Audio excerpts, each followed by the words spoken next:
FAU Nation, welcome into this Sunday episode here on the Night Owls. I am so pumped up. Big win yesterday against a very good Charleston team. And in FAU Nation, when we win, we sing. So let's look at the fight song here, ladies and gentlemen. What a win.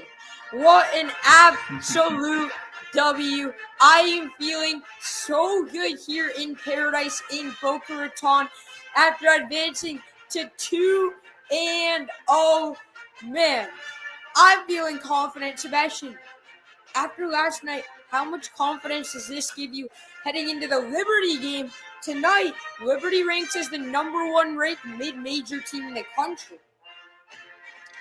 Yeah, JJ, we're super confident. I think people should know that FAU is super, super hungry. I mean, they dominated that first half against Charleston, multiple guys scoring in double figures for the Owls, 6 players to be exact, multiple guys. So honestly, going into this game, we should not be the underdog. It should be like a 50-50% chance that we can win that game. Liberty is a great team. We all know that. But yeah, it should be a good dogfight, scrappy game, maybe in overtime. But I'm super confident. I think we win. But yeah, I'm excited to see how that plays out tonight. Yeah, you mentioned the 50-50. Right now, Liberty is 6-point favorite. So, they do think Liberty's going to win this game pretty handily. I don't agree with that. We'll talk about predictions later. We'll talk about who will win. Hold on, guys. We'll get into that in a bit. But first, you mentioned the game last year. It went to overtime last year. You think it could go to overtime again this year. But a lot of FAU fans remember the Liberty game last year and remember the team last year. So tell us, who does Liberty lose from last year? Who are some of the guys that they trusted last year that they no longer have? Yeah, JJ, good question. Liberty lost a lot of key veteran pieces from that last year's team to the transfer portal. They lost 3 main guys: Taylon Peter, Javon Mogmer, and Owen Keno. Liberty, they lost a lot of size, lost a lot of length, aggressiveness, and lots of maturity during last year's team through the transfer portal. So those are the 3 main guys that made a major impact defensively. So yeah, that's a big question. Mark, going into this season for Liberty, how did they replace that athleticism and that veteran presence during that team? So yeah, those are the 3 main pieces. Yeah, and one of the guys you mentioned, Taylon Peter, extremely athletic. He's now on the Indiana Pacers right now. He's active to play for them now. He was a former Liberty guard. This is a guy who they no longer have. You mentioned Owen Akine, Javon Marmer. A lot of guys that they lost, but still they returned some key guys. One of them being Caden Mahaney. We talked about him a little bit before. Conference USA Tournament MVP last year, averaging 14 points a game and made 102 threes. Outside of him, do they return any other guys who are really notable to watch? Yeah, they returned 2 other pieces. Zach Cleveland, the engine. He averaged 11 points, 6 rebounds, and 5 assists per game, and led all forwards National League in assists. He's a very true point forward, and he's a very good leader. And he's a matchup nightmare, so he's gonna match up super well against our bigs. So I'm excited to see how Zach Cleveland plays. For Colin Porter, another key piece, averaged 9 points and 4.3 assists per game, and also was a sniper from deep and averaged 43% from 3. He has a great assist to turnover ratio, and he's super calm and poised and a very underrated defensively. So those are the 2 other guys that returned. Yeah, you're muted. Yeah, and speaking of Colin Porter, Sebastian, he's their second leading scorer so far on the season. This is a guy who is very, very good from 3. He's shooting 75% from beyond the arc. He's super good with getting his teammates involved. He's 7th all-time in Liberty assists already. He's shooting really well from the field as well. 16 points again, so we got to watch out for him. They got a few guys from the transfer portal, but we before we get into that, let's talk about this guy, Brett Decker. He's in the top 20 of points scored in all of the country this year. 25 points per game. He's averaging 4 rebounds a game. He's shooting 60% from the field, 65% from three. He shot 44% from three last year as a freshman. Stopping him is going to be huge. And I want to highlight Brett Decker alone because he deserves that. He's that good. He could go off for 30 points tonight. He's averaging 25 already. He's the guy who wants the ball in his hands late in games. So I want you guys to watch out tonight for Brett Decker. Remember the name Brett Decker. Top 20 in the country in points. But Sebastian, tell us a few of the guys they brought into the portal because a lot of FAU fans, they remember the Liberty team of last year who we played, but they don't know, who the new faces are. So fill us in on that. Yeah, JJ, they have a lot of new faces. Two notable faces that are coming to this year's Liberty team are JJ Harper. He's coming in from the West. Liberty is averaging 15 points per game, and then 5 rebounds and 3 assists per game. Very veteran guard, very versatile, and he could be in a starting lineup on that winger position and the forward position. So let's see how Liberty shape up that starting five because they have a lot of depth. And it's going to be a real matchup for FAU. Another notable piece that they added to this year's team is R.J. Jones Jr. from Virginia Tech. He's a very raw and talented forward, 6'8", 240 pounds forward. So he's going to be a major threat for Liberty. So those are the two notable guys from the transfer portal. Yeah, Sebastian, those two guys are huge. I want to mention in specific one of the guys you just talked about. You have a guy in J.J. Harper, one of the leading scorers in Division II out West Liberty. But then you get a guy as well, the Minnesota transfer, 10.5 points per game from him in Isaiah Ehen. So guys who are going to be huge. RJ Jones, you talked about him. He's a power forward guy. He has power forward talent. And we know the guys on our team, Kanan Carlisle, transfer from a power forward school in Indiana. Isaiah Elohim, transfer from a UCLA school who's power forward. And then USC, and then you have Devin Williams from UCLA, power four transfer. There's so many guys who came from the power four. We have so much NBA talent. They have some guys. They have RJ Jones from Virginia Tech. They have Isaiah Ehen, who's a little bit hurt right now and banged up from Minnesota. So they have that talent as well. But the main part of their game is going to be creating open shots and creating separation from beyond the arc. So if I'm FAU, I'm going to play a 2-3 zone so that we make sure the perimeter is defended.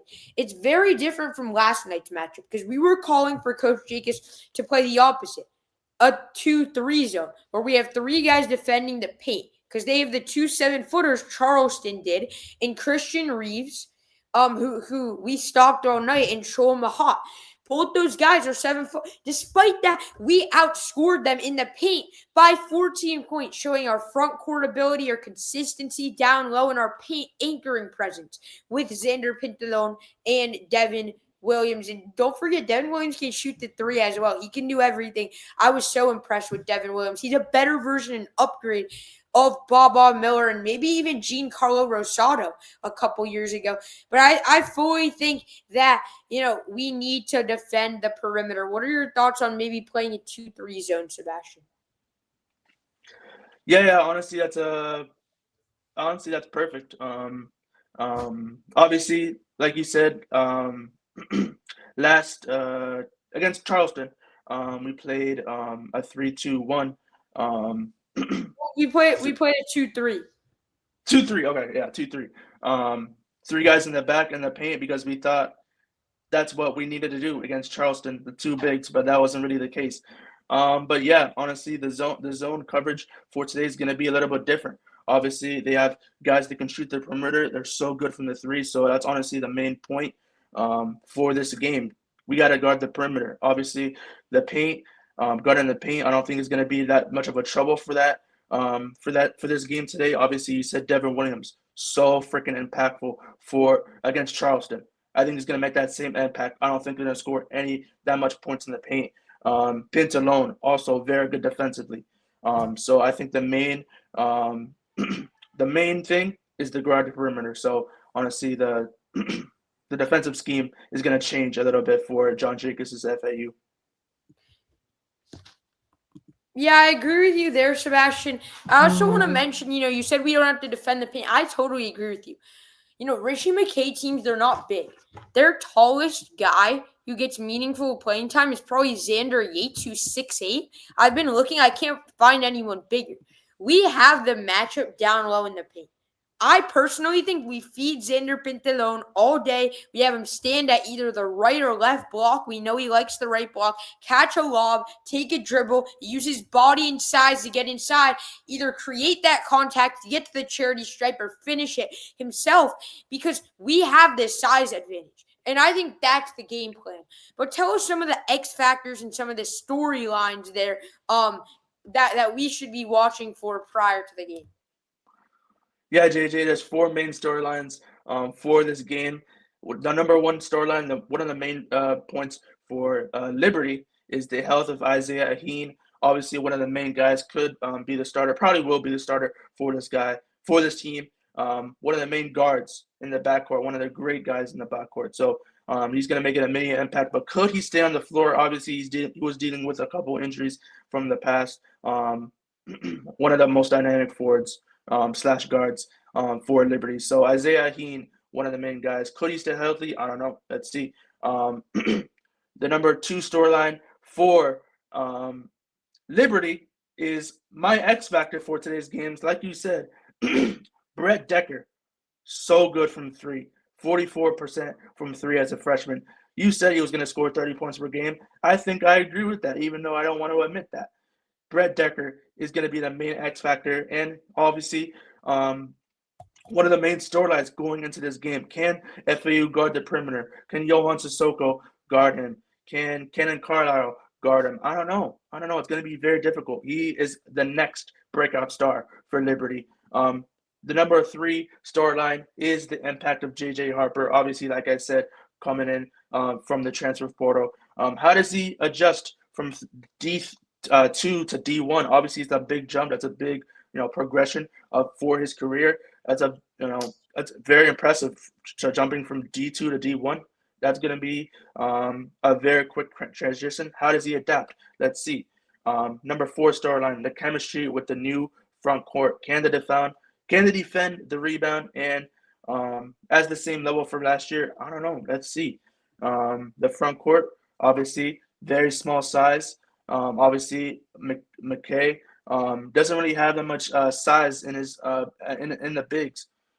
So yeah, I think that's going to be very difficult for them to defend and rebound, especially with our guys like Devin Williams and Bentalone, who have been so good, especially last night's game against Charleston. So those are the four main storylines for Liberty, and obviously the X factor I think is going to be Brett Decker, who's going to be so good tonight. Yeah, I agree with you for those four storylines. I'm watching out for Brett Decker. That's my X factor. He could score 30 points tonight. He could score 15. I want to hold him to under 20. This is a guy who can do it all. He's not the biggest type of guy. Like he looks bigger than what his size is. He's 6'3", but he can shoot from anywhere. He's really good at creating space, super shifty, super athletic. We see him with a lot of Euro steps and steps where he gets closer to the hoop, where he makes defenders miss. He gets to the free throw line really well, 60% from the field, 65% from three. Let's take a look at what Coach Jacobs, though, said yesterday about this Liberty team. Sebastian, give me a thumbs up here when you guys can see my screen. Let me know. Can you guys see my screen there? Yeah, I got it. Okay.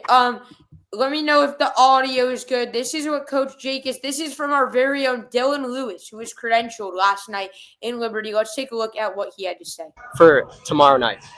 Yeah, I think we'll just go day at a time. And for us, best, they're really good. I really respect Richie. He's a friend of mine. It's a great program. But we're just going to take it one night at a time. We'll come up with the scout. We'll go from there. I'm really concerned about their guards, but we can figure that overnight. Right now, we're going to celebrate for 10 minutes. Thank you for your time. He said, we're going to take it one day at a time, but we're really worried about their guards. That's concerning. You don't see Coach Jacobs tell us we're really worried about their guards. What do you kind of think about that response, Sebastian? Yeah, JJ. Honestly, the way John Jacobs said it, I mean, you could amplify some concerns there. But for me personally, I'm not concerned. I think we got this in the bag. Kenan Carlisle, Isaiah Leon is locking down the guys. Come on, baby. Let's go. Obviously, against Charleston, great performance all around. But this Liberty is no joke. We gotta keep this. We gotta keep them seriously. And I think that's what we do. I think it's gonna be a good game. So I think that's gonna be the main focus for Liberty, the guards. I don't see them doing anything in that front court at all. Zero. So yeah, obviously those are the main points that John Jacobs said. The backcourt for Liberty. But I think we got that in the bag. No doubt in my mind. Yes, Sebastian, I agree with you on all facets of what you said. We'll get into our predictions in just a second, but give us one key to victory that you see for FAU fans. That if we win, what's that one thing we do? I'm going to say Kenan Carlisle has to play good defense. He's going to be on Brett Decker. It's going to be the point guard on point guard matchup. We know how aggressive Kenan Carlisle is. He's always clapping on defense. He's always, going like that to the fans, trying to get the noise and the energy up. We're on the road. It's a true road game. It's in Lynchburg now. It's not a neutral site. This is on the road. So what's your one X factor? Is it going to be that Kenan Carlisle playing defense, or is it something else? Yeah. For the X factor for FAU is Pintalone. I think he's going to be the main X factor for FAU. Obviously, like you said, Liberty doesn't have that much size on that front court. I think they're going to feed him the ball. I think he's going to score 20 plus points per game. I think he's going to shoot a lot of threes. I don't think he's going to score that much shots. I mean, in the paint, I don't really think he could. I mean he could, but not saying he won't. But I think he's going to have lots of open shots during the perimeter. I think he's going to space a lot of for his spacing for the guys, obviously for Carlisle and Sissoko as well. So I think Xander Pintalone is going to be the major X factor for FAU. I think he's going to go off. Yeah, and just a general overview, we talk about these guys, Devin Williams and Xander Pintalone, 2'6" guys who are listed at 6'11". We talk about them like they're guards. They can shoot anywhere on the floor. They shoot from the perimeter well. They can do anything, and it's hard to game plan against them because Pintalone can be on an off-ball screen at the block, then just go out to the right corner, or Devin Williams can go off a ghost screen to the top of the key, then get the open shot and shoot it himself, and he can do that. And Devin Williams is a better version of Baba Miller. I'm going to come out here and say it. Baba Miller, our forward last year, he missed way too many shots. He wasn't efficient. He wasn't good down low. Devin Williams, he's making his shots. He's playing excellent from the perimeter. So overall, I think that's the main key that we're going to see as well. Prediction, Sebastian. The best time of the show. Spread is now 8 points. It's 8 points. First off, is FAU going to cover? Second off, are they going to win? I'll go first. Man, this is a game where I've been going back and forth on. Are we going to stop Brett Decker? Are we not? But nothing has told me that we're going to lose this game. We come back down 9 points with 4 minutes left against Boston College. We prevail and show that resilience in overtime. We destroyed Charleston. There wasn't a doubt from tip-off on that we wouldn't win. Dominated the whole game. And now we're underdogs? Are you kidding me? Blasphemy. Go Owls, baby. FAU wins this one 94-86 in a game in which we go on a run in the first half and they never catch up. It's your turn, Sebastian. Yeah, JJ, I like the prediction, but I'm going to go with my prediction that I said the last time I was here. Game winner, Johan Sissoko in overtime. I'm going to say 92-90. Cinema. This might be one of the games of the year for non-conference play. Liberty is going to choke the guys are going to show out and prove why FAU should be taken seriously. Let's go, Owls. 3-0 to start. 3-0, baby. Love to hear it. Both of us on the Owls today. Take that 8-point spread. I don't see a way in which Liberty beats us by 8 and a half more. Me personally, obviously, we don't bet, but that's my opinion. That was absolute blasphemy for me. But that'll do it for today's show. Man, Night Owls is here giving you coverage nonstop. Sebastian before the show and me and him, and we want to do these recaps for you guys because we love the Owls, baby. Who else is giving you recaps on a Sunday morning? We did a recap last night. Now we have a preview today. As always, baby, go Owls, go. And we'll see y'all after the game. Let's go, baby.